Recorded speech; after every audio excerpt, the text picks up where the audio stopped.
Hi, welcome back to Earned Happy Endings and our final day on the portfolio films. I'm your host, Lily Holman, and today we are talking about Tin Toy from 1988. So, what we've talked about so far, we've talked about Luxo and their character developments. And their emotional developments. We've talked about Red's Dream and their atmospheric developments. And now we're going to focus a bit on plot developments and concept, and how Tin Toy kind of fleshes those out. And then we're going to take a break, and then we're going to kind of conclude why the portfolio films are so important to talk about. I hope you all had a fabulous week. I hope it was full of plenty of emotions. Hint, hint. That's a reference to Inside Out if you haven't seen it yet. And I will stop talking about it after this week, hopefully. So let's kind of jump right into Tin Toy. So it's also our return to happy endings after the sadness of Red's Dream. I hope you've all recovered and are in a good place because Tin Toy is fun. Tin Toy is mostly just fun, despite the creepy baby.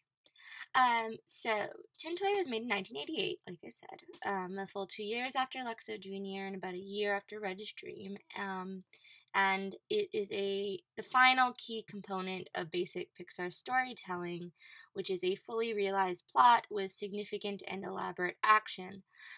So like all three films until this point have played with the idea of what is it like to be a fill in the blank. So with Luxo Jr., it was like, what is it like to be a lamp? With Red's Dream is, what is it like to be a unicycle? But the problem is Luxo Jr., Luxo Dream, that shows how much these are fused in my head. Luxo Jr., however, is so short that the plot remains really, really simple in order to kind of focus on the relationship, as opposed to a full world, because they weren't capable of doing that yet. Meanwhile, Red's Dream kind of goes completely the other way in that it's so expressive that most of the time is taken up exploring the setting and the world, what they couldn't do before, and focusing less on the relationships and the characters. So Tin Toy changes this pattern, and therefore it's kind of a big turning point for the company. And it is a longer, fully packed story that adds action and a complex character relationship to the expressive landscapes. It kind of fills the two holes from the two other films and kind of fuses them together and makes it work. It fully explores the idea of what it is like to be a toy being played with by a baby, along with exploring the relationship between the baby and the toy. So it's not just stopping at an idea, it's delving into a relationship. If you notice in Read reviews of Inside Out, that's kind of exactly what it's praised for. And I'm not just fangirling here, I want to show you that the stuff that they were working on way back in 1988 still carries on to this day. They don't stop at ideas, they make sure they develop their characters, and they make sure there's an emotional realism to them. So in Tin Toy, we get a full situation, and situations lead to plots, and plots lead to fuller and longer movies, aka Toy Story. So this really is the kind of final step before they get to their feature-length film. They'll have one more film in between those, and that's Knick Knack, and which we'll talk about next week when we start talking about comedy.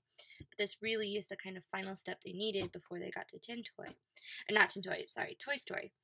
And in order to make these fuller and longer movies emotionally effective, the team continues to use the character building and atmosphere building of the latter two films. So we're not forgetting those two films. They were important stepping stones. It's all part of one goal, and they're all getting there successfully.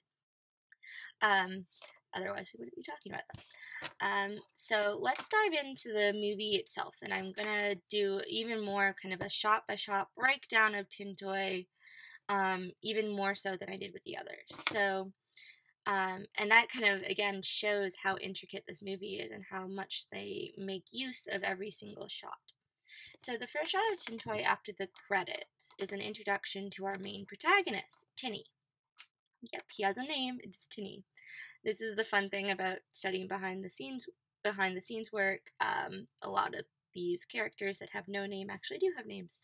Um, so this shot has the efficiency of the Luxo Jr. storytelling, as well as the rich detail of Red's dream. So it does things fast, but it does things with many layers.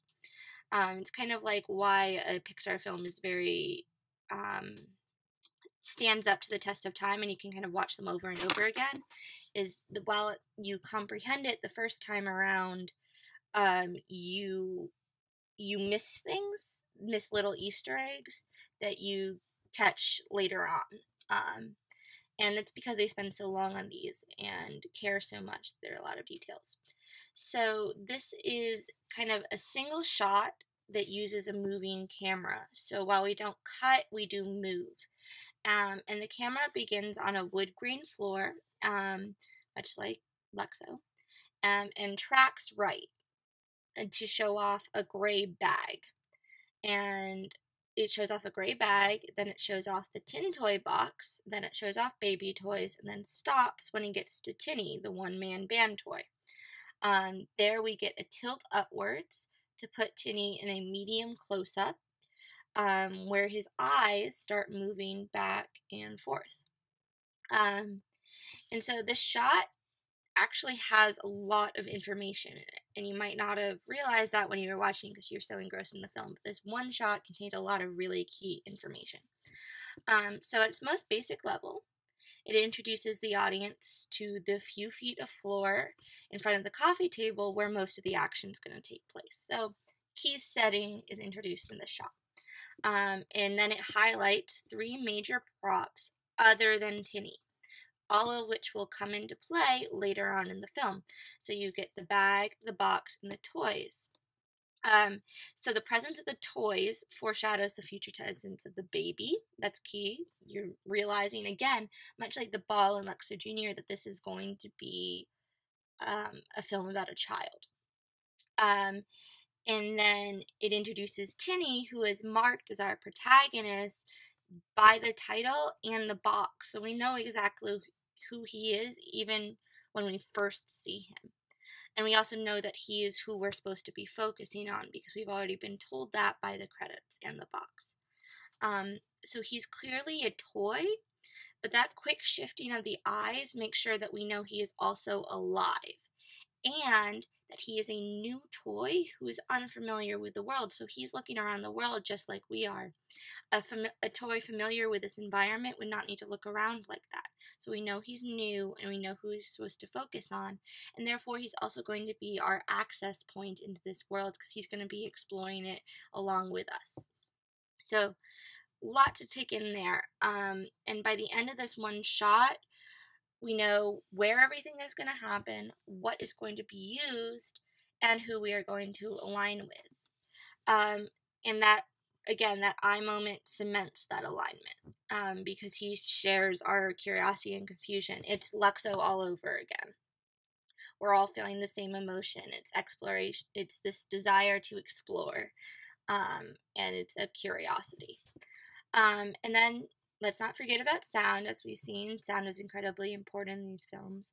And for most of the shot, there's a jaunty score that sets the playful tone of the film. But towards the end of the shot, that music fades and a TV is heard in the background. Small, subtle detail, but it's an indication that this world is bigger than Tinny, and that this world is kind of real, quote unquote. And it takes place in a universe that's very similar to ours. Even if this universe is not expanded in this particular movie, we'll see it expanded upon in Toy Story and in later films. So it corresponds also to the moment that Tinny moves his eyes, and it provides, therefore, an inspiration for him coming to life. When he hears the TV, he looks to see what it is. We realize he's alive. Everything fits. He is a curious creature, like I said, much like Junior and Red, and the next couple of shots continue to introduce the audience to that off-screen space indicated by the TV, and it also establishes the rest of the living room. We know now that it's empty except for Tinny, but that that TV indicates a larger presence. So while the person watching that TV may not be in the room right now, we know they exist. And it will also help to keep the forthcoming baby's focus on Tinny, because that baby has nothing else to focus on in this room. And he is also therefore the sole solution to the baby's problem later on. And it sets up the gag later of the toys under the couch, because we don't know they're here yet. The room seems empty. But mostly right now, that TV is just there to pique our curiosity.